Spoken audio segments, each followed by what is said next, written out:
यहाँ पे देखिए, आपको नेक्स्ट क्वेश्चन यहाँ पे है कि which of the following antibody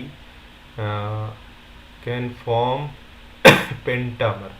तो देखिए ऐसे 5 एंटीबॉडी हैं जो आपस में ज्वाइन हो जाएंगी। कौन सी एंटीबॉडी है ऐसी भाई, उसका आंसर हम लोग देखेंगे, लेकिन पहले ये कॉन्सेप्ट समझ लें। तो यहाँ पे ये हो गया एंटीबॉडी, है ना।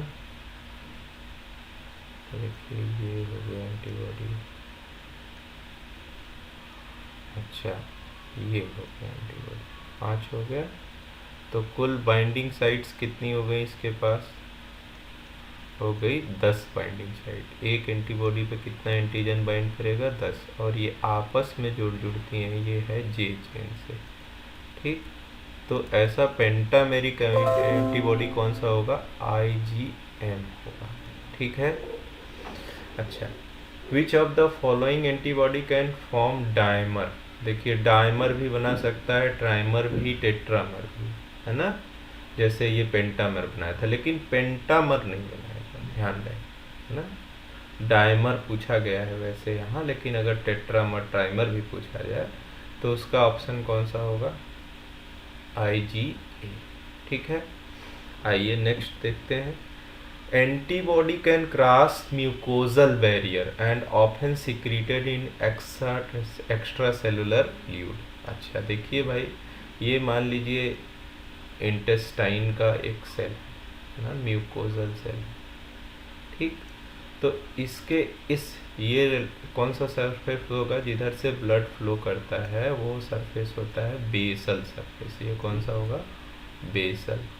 और जो इंटेस्टाइन का ल्यूमेन है, जहाँ सारा फूड वगैरह सब कुछ है, उसको बोलते हैं ल्यूमिनल साइड, ठीक। अब एंटीबॉडी तो ब्लड के थ्रू फ्लो करके कहाँ आएगी, यहाँ एंटीबॉडी आ गई, ठीक।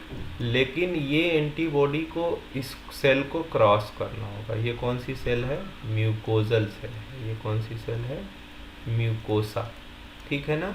यहाँ तो आ गई एंटीबॉडी, लेकिन अब इसको क्रॉस करना है, तो एक रिसेप्टर होता है इसके सरफेस में। क्या पाया जाता है, एक रिसेप्टर जो एंटीबॉडी से बाइंड करेगा और उसको अंदर ले जाएगा सेल के, ऐसे इसी के अंदर एंटीबॉडी रहेगी, और इस तरफ ले जाके उसको बाहर निकाल देगा। मतलब ये सिक्रीट हो जाएगी बाहर, सेल से बाहर, ब्लड से बाहर, बॉडी से बाहर। तो जहाँ पे भी ऐसा एंटीबॉडी सिक्रीट होगा, है ना, एक्स्ट्रा सेलुलर फ्लूइड में, वो होगा IgA, ध्यान रखिएगा, है ना, क्योंकि यही म्यूकोजल बैरियर को क्लास।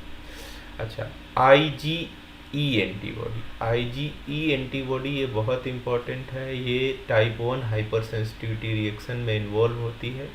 तो इसका जो FC रीजन होता है, हमने उससे पहले बताया आपको कांस्टेंट रीजन एंटीबॉडी का कौन सा होगा, तो उसके लिए रिसेप्टर पाए जाते हैं एक सेल पे, है ना। तो T सेल तो होगी नहीं, B सेल होगी नहीं, मैक्रोफेज है नहीं, तो कौन सी सेल बची, मास्ट सेल। तो मास्ट सेल का एलर्जी में बड़ा रोल है भाई, है ना। तो मास्ट सेल ही हिस्टामिन सिक्रीट करता है, जो वैसोडाइलेशन करता है ना। तो IG के FC रिसेप्टर्स कहाँ पाए जाते हैं, मास्ट सेल पे। एक क्वेश्चन है, ये बहुत पूछा जाता है, PK रिएक्शन, है ना। तो PK रिएक्शन, वो PK वाली मूवी नहीं सोचिएगा, ये प्रोसिनर एंड कुशनर हैं साइंटिस्ट, जिन्होंने पहली बार टाइप 1 हाइपर सेंसिटिविटी को टेस्ट करने का और उसको डिस्कवर करने का काम किया। तो उनके नाम पे है ये PK रिएक्शन, है ना। तो ये PK रिएक्शन वो वाला PK नहीं है जो मूवी में है PK, ठीक है। अच्छा, एटोपिक, कोई भी इंडिविजुअल जो एलर्जिक होता है, पहले ये ध्यान रख लीजिए कि टाइप 1 हाइपर सेंसिटिविटी किससे रिलेटेड है, एलर्जिक रिएक्शन से, एलर्जिक रिएक्शन। तो जब भी हम हाइपर सेंसिटिविटी कहेंगे, तो हाइपर सेंसिटिविटी का मतलब ही है कि ऐसा इम्यून रिस्पॉन्स जिससे या तो हमारे सेल का डेथ हो जाए, या टिश्यू का डेथ हो जाए, या पूरे ऑर्गेनिज्म का डेथ हो जाए, ठीक, डैमेज हो इम्यून एक्टिवेशन किसके लिए है भाई? प्रोटेक्शन के लिए, लेकिन हमारी बॉडी को ही डैमेज हो जाए तो ऐसे रिएक्शन को बोलते हैं हाइपर सेंसिटिविटी। इसमें टाइप 1 को बोलते हैं एलर्जिक रिएक्शन। अब ये बात आती है कि भाई एलर्जेन क्या है और एंटीजन क्या है। एक एलर्जेन हो गया और एक हो गया एंटीजन, है ना। तो एंटीजन तो सबके लिए एंटीजन होगा, एक स्पीसीज के सारे इंडिविजुअल के लिए एंटीजन होगा। लेकिन एलर्जेन क्या होगा?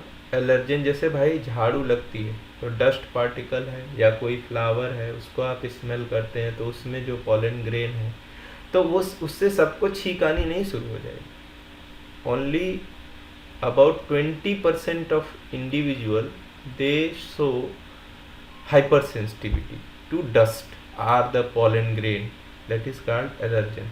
लेकिन ये किसको एंटीजन क्या करेगा? 100%, किसी को नहीं वो करेगा, वो सबके लिए बराबर है, ठीक। लेकिन ये 20% इंडिविजुअल को शो करेगा। तो ऐसे इंडिविजुअल जो टाइप 1 हाइपर सेंसिटिविटी शो करते हैं उन्हें कहते हैं एटोपी। ये जेनेटिकली प्रीडिस्पोज्ड है, ठीक है ना। तो ये हो गया। आइए देखते हैं नेक्स्ट। तो यहाँ पूछा है end product of complement reaction. तो हम लोग कॉम्प्लीमेंट रिएक्शन पढ़े हैं, तो कॉम्प्लीमेंट रिएक्शन के सबसे लास्ट में क्या बनता है भाई? मेम्ब्रेन अटैक कॉम्प्लेक्स बनता है। कैसे बनता है?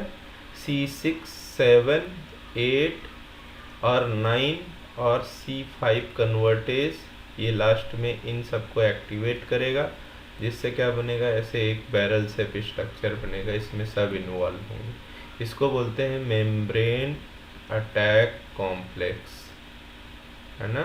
मेम्ब्रेन अटैक कॉम्प्लेक्स, है ना। इसी को हम लोग क्या कहते हैं? मैक कहते हैं। क्या कहते हैं? मैक, है ना, मैक कहते हैं।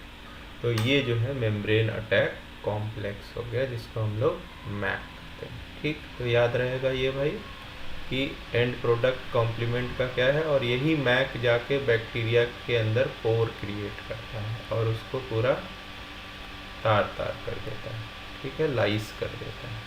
अच्छा, नेक्स्ट क्वेश्चन है कि इरास्थ्रोब्लास्टोसिस फेटालिस हम लोग पढ़े हैं RH फैक्टर, RH मदर और RH बेबी।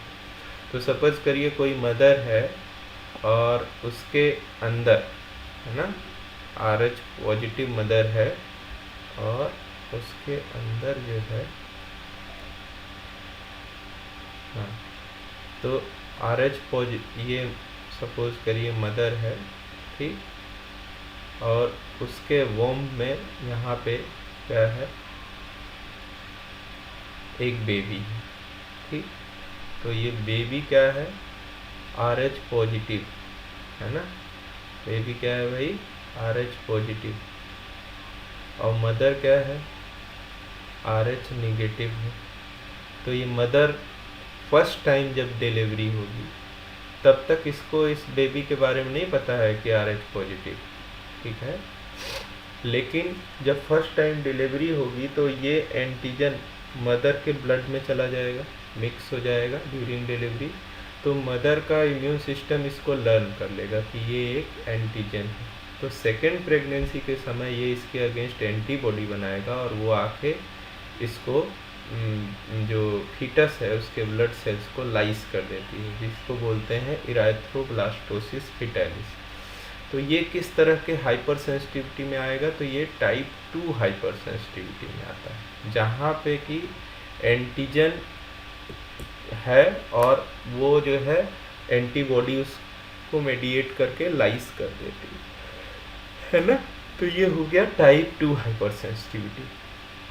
अच्छा, कभी भी जो भी इम्यून रिएक्शन होता है उसमें क्या होता है? सपोज करिए ये एंटीजन है, उसके अगेंस्ट कोई एंटीबॉडी बनी, ठीक है, एंटीबॉडी जाके उससे बाइंड कर गई, है ना, और अब ये बन गया इम्यून कॉम्प्लेक्स। क्या बन गया भाई? एक एंटीबॉडी से 2 एंटीजन बाइंड करेंगे, तो ये क्या बन गया? इम्यून कॉम्प्लेक्स, है ना। अब इसको मैक्रोफाजेज खा जाते हैं, लेकिन अगर किसी कारण से ये क्लियर ना हो, बचा रह जाए, वैसे ही रह जाए, तो उसको बोलते हैं टाइप 3 हाइपर सेंसिटिविटी रिएक्शन। यहाँ पे जो ये इम्यून कॉम्प्लेक्स बेटा है, इसका क्लियरेंस नहीं होता, इसको साफ नहीं किया जाता। तो ये जाके जैसे मान लीजिए ये एक सेल है, ये एक सेल है, ये एक सेल है, ये एक सेल है, तो यहाँ पे कहीं जाके फंस जाएगा, ठीक है। तो इसका इम्यून क्लियरेंस नहीं हो पाता। अच्छा, डिलेड टाइप हाइपर सेंसिटिविटी, सबसे लेट जो हाइपर सेंसिटिविटी रिएक्शन होते हैं जो टी सेल मेडिएटेड होते हैं। कैसे? टी सेल मेडिएटेड, है ना। तो ऐसे रिएक्शंस को हम बोलते हैं टाइप 4 हाइपर सेंसिटिविटी रिएक्शन, ठीक है। तो यहाँ तक सबको क्लियर हो गया भाई। आइए देखते हैं नेक्स्ट में हमारा है कि which of the following present on every nucleated cell in your body. ये तो मैं बहुत बार रिपीट कर चुका हूँ भाई। कौन सा होगा? MHC class 1। ये कहाँ पे प्रेजेंट होगा? केवल मैक्रोफाज पे, है ना। अच्छा, ये बड़ा ट्रिकी क्वेश्चन है, इसको ध्यान से देख लीजिए आप लोग। पूछा है कि ratio of antigen versus antibody in immune complex. Immune complex अभी हमने बताया कि एक एंटीबॉडी एंटीजन से बाइंड की हुई है, तो उसको क्या बोलेंगे? Immune complex. अब आपको अगर स्ट्रक्चर याद होगा तो देखिए यहाँ पे है एक एंटीबॉडी, और एक एंटीबॉडी कितने एंटीजन से बाइंड करेगी भाई? 2। कितने से बाइंड करेगी? 2, क्योंकि उसके जो CDR कॉम्प्लीमेंट डिटरमाइनिंग रीजन वो कितने हैं? CDR कितने हैं भाई? CDR 2, है ना। और वो किससे बनते हैं?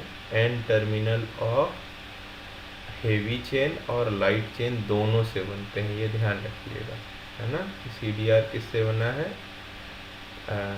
जो हेवी चेन होगी, लाइट चेन होगी, उनके दोनों के द्वारा मिलकर बना है, N टर्मिनल के द्वारा। तो यहाँ देखिए एक एंटीबॉडी से कितने एंटीजन बाइंड करेंगे भाई? 2। तो पूछा क्या है? Antigen antibody ratio. तो एंटीजन कितना हो गया? 2। एंटीबॉडी कितना हो गया? 1। तो क्वेश्चन कौन सा सही होगा? 1। इसको बहुत ध्यान से करिएगा, यानी 1:2 लगा के चलें, ठीक। मैक्रोफाजेज आर एग्जाम्पल ऑफ, तो वो किसके एग्जाम्पल है? Antigen presenting cell. किसको प्रेजेंट करेंगे भाई? TH cell. किसको प्रेजेंट करेंगे? TH cell. Ratio of antibody versus antigen in dimer, तो वो तो चेंज नहीं है, ठीक है ना। लेकिन आपसे पूछा क्या है? एंटीबॉडी वर्सेस एंटीजन, तो ये क्या हो जाएगा? गलत हो जाएगा आपका।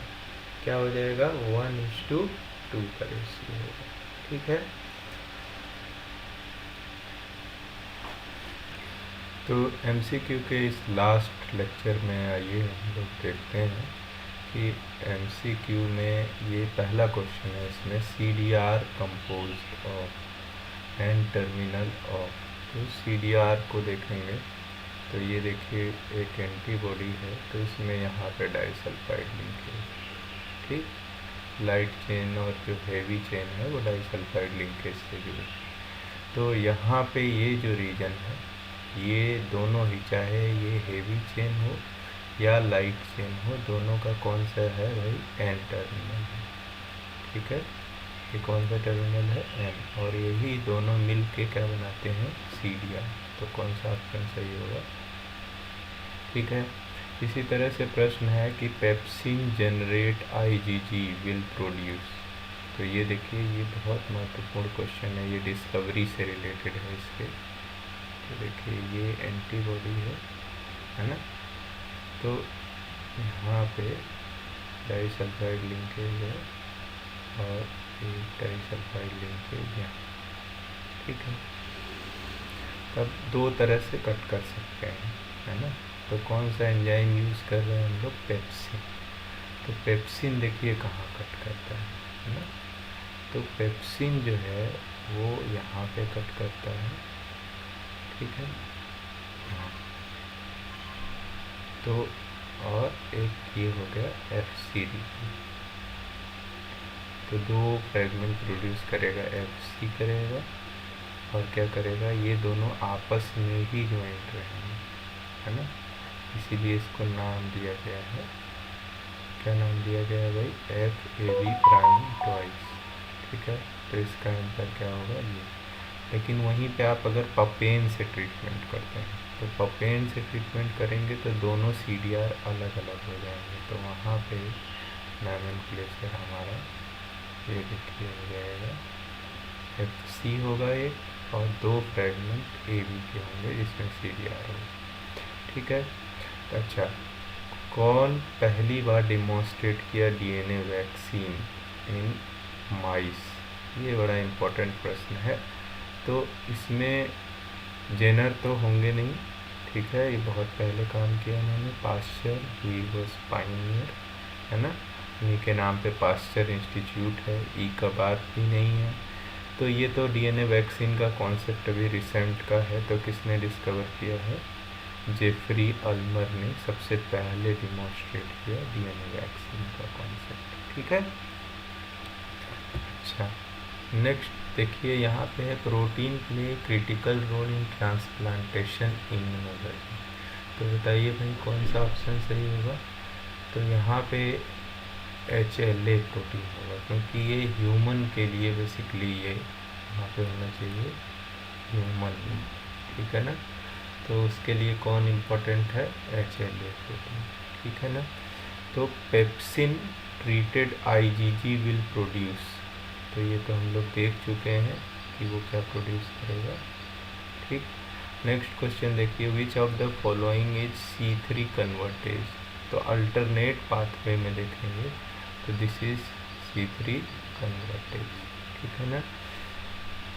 ये तो हम लोग पहले भी देख चुके हैं, तो ये जेफरी आल्मर ने किया था डीएनए वैक्सीन।